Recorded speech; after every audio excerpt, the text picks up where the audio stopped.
The accused shooter of the November attack at a Colorado Springs Planned Parenthood appeared in court on Wednesday. In a series of sporadic outbursts, the accused shooter admitted his own guilt, declaring, "I am guilty. There will be no trial. I'm a warrior for the babies." David, there was a little bit of doubt of exactly if this was if abortion was a major instigator in the idea of the defendant's mind. So that part is clear.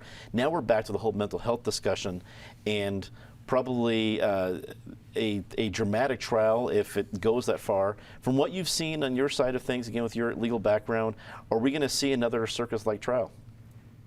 Hopefully not.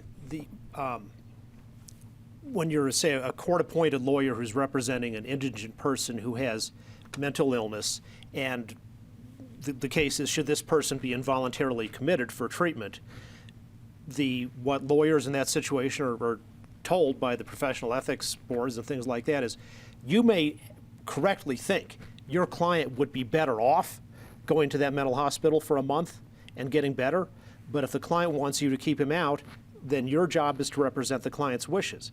Well, now we have the same thing here.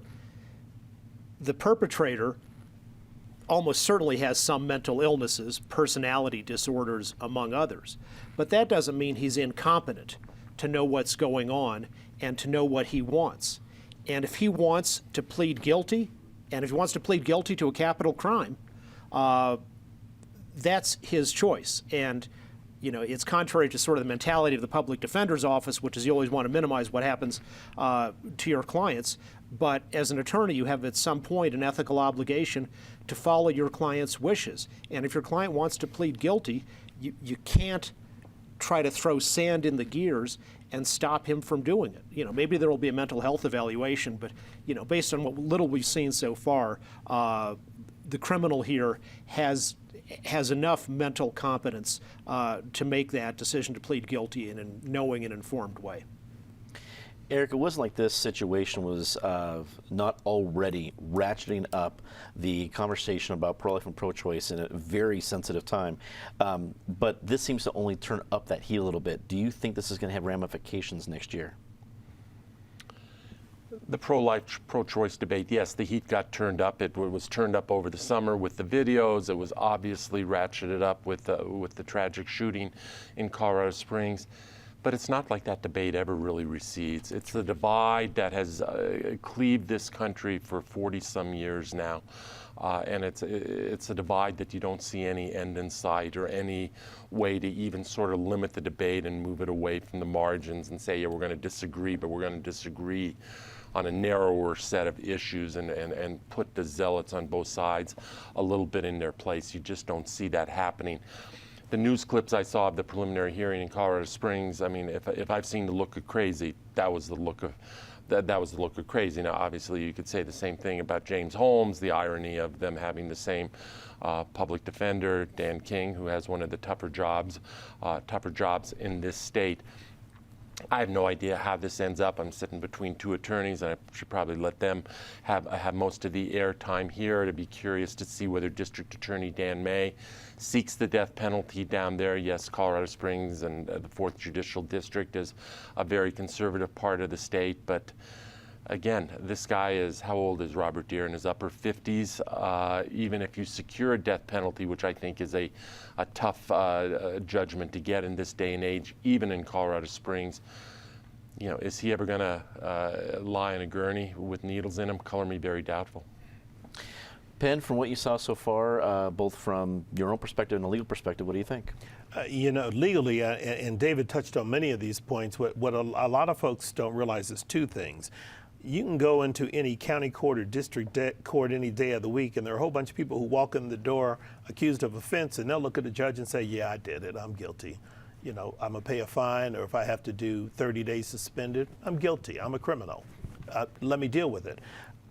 You know, his actions were heinous, they're reprehensible, and I saw some of the clips of him on TV. I'm not convinced that he's not competent to stand trial.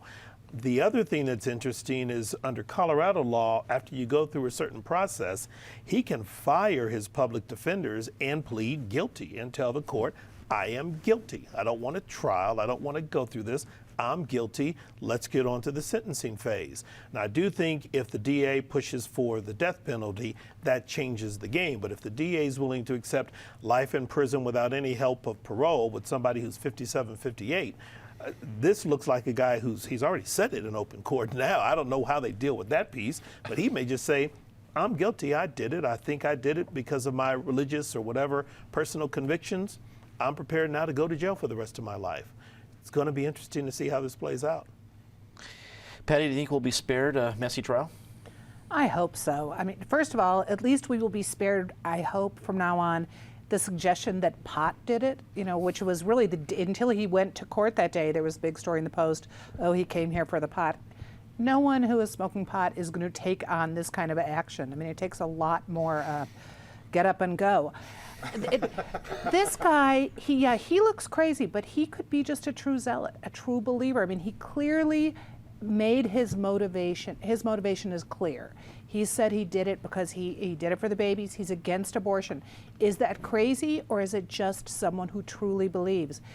I think if he wants to plead guilty, let him plead guilty, let him serve life in prison, which we all wish had come down, not we all, but I certainly wish, had just happened earlier on with James Holmes. Take a plea, lock him up forever, and avoid the trial. I cannot even imagine. This trial would be just as horrible as the James Holmes trial, making everyone live through what they went through that day. So I think letting him plead guilty is a greater good.